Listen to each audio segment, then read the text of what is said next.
ఇప్పుడు 2 ఏళ్ళు అవుతుంది. 50 సంవత్సరాలు కాబట్టి చాలా మంది చెప్పారు. 50 ఏళ్ళకు రాదు, 60 ఏళ్ళకు రాదు, 60 ఏళ్ళ వాళ్ళకే తీసేస్తున్నారు. 50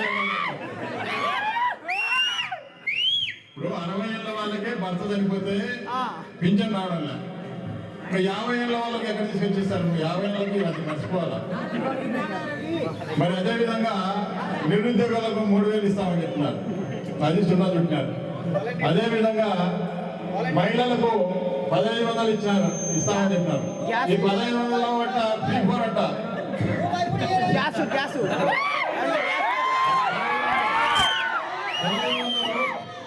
ప్రతి మహిళలకు 18 సంవత్సరాల నుంచి 50 సంవత్సరాల వాళ్ళకు నెలకు 1500 ఇస్తామన్నారు. ఆడవాళ్ళకు, మహిళలకు అందరికీ. వాళ్ళకు సావుకారులు పేదలకు ఇవ్వాలంట, పీపుకోవాలంట. అది మరి ఇక్కడ ఎవరు సావుకారులు ఉన్నారు ఈ ఊళ్ళో చెప్పండి?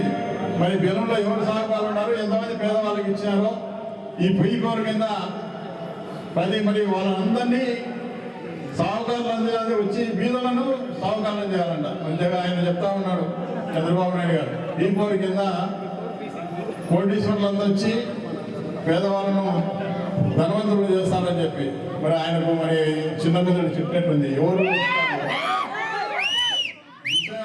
బిచ్చం వేసే వాళ్ళు లేరు.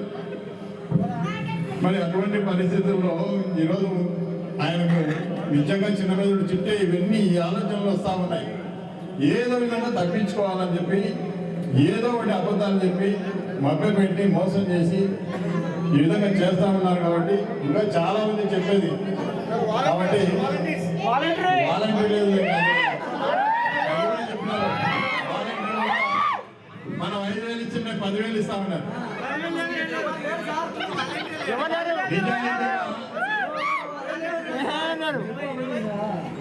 నిజాయితీగా జగన్మోహన్ రెడ్డి గారు మంచి హృదయంతో వాలంటీర్లు కూడా మాకు అన్యాయం చేసి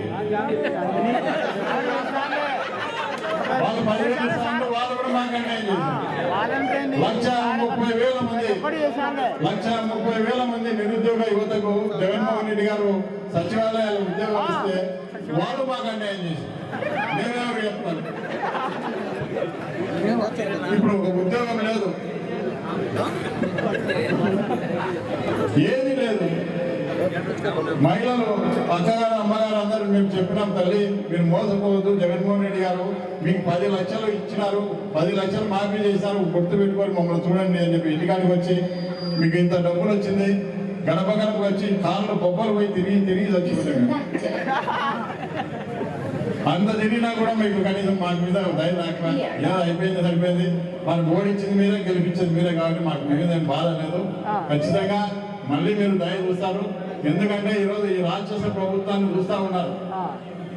ఈ రాక్షస ప్రభుత్వాన్ని చూసినారు. జగన్మోహన్ రెడ్డి పరిపాలన ఎట్లా ఉంది, ఈ చంద్రబాబు నాయుడు పరిపాలన ఎట్లా ఉంది. ఎందుకంటే తడిస్తే కానీ గుడిసె కప్పమని ఈరోజు ప్రజలకు అర్థమైంది. ఈరోజు ఈ 18 నెలల కాలంలోనే ప్రజలకు బాగా తెలిసి వచ్చింది. ఏ విధంగా ఉండేదాన్ని ఏ విధంగా పొరపాటు చేసినాము, ఎంత తప్పు చేసినా జగన్మోహన్ రెడ్డికి అన్యాయం చేసి ఈరోజు అని చెప్పి చాలా మంది మహిళలు కన్నీళ్లు పెడతా ఉన్నారు. కాబట్టి ఇప్పటికైనా కూడా వాస్తవాలు మీరు ప్రభుత్వం ఏ ప్రభుత్వంలో మనకు మంచి జరిగింది, మన పిల్లల యొక్క భవిష్యత్తు ఏ విధంగా జరిగింది, మనకి ఏ విధంగా సహాయం చేశారో ఏ ప్రభుత్వంలో జరిగింది అనేది మీరు గుర్తుపెట్టుకొని మళ్ళీ మనం జగన్మోహన్ రెడ్డి గారిని ముఖ్యమంత్రిగా చేసుకోవాలి. ఎందుకంటే అంతవరకు కూడా ఈ ప్రభుత్వం రాక్షస ప్రభుత్వం కాబట్టి ఇవన్నీ కూడా ఈ ప్రైవేట్ కాలేజీలు అయితే ఇవన్నీ కూడా జరుగుతూ ఉన్నాయి. కాబట్టి దీనికి వ్యతిరేకంగా, ఎందుకంటే మేము ఒక్కరిమే పోరాడితే కాదు, మీ సహకారం లేదు మేమేం చేయలేము. కాబట్టి మీరందరూ కూడా సహకరించి ఈ సంతకాలన్నీ కూడా మనం గవర్నర్ గారికి పంపే కార్యక్రమం ఉంటుంది. కాబట్టి అందరూ కూడా సంతకాలు చేసి మరి ఈరోజు ఈ కార్యక్రమానికి ఇచ్చేసి ఇంత విజయవంతం చేసినందుకు పేరున కూడా ధన్యవాదాలు తెలియజేస్తూ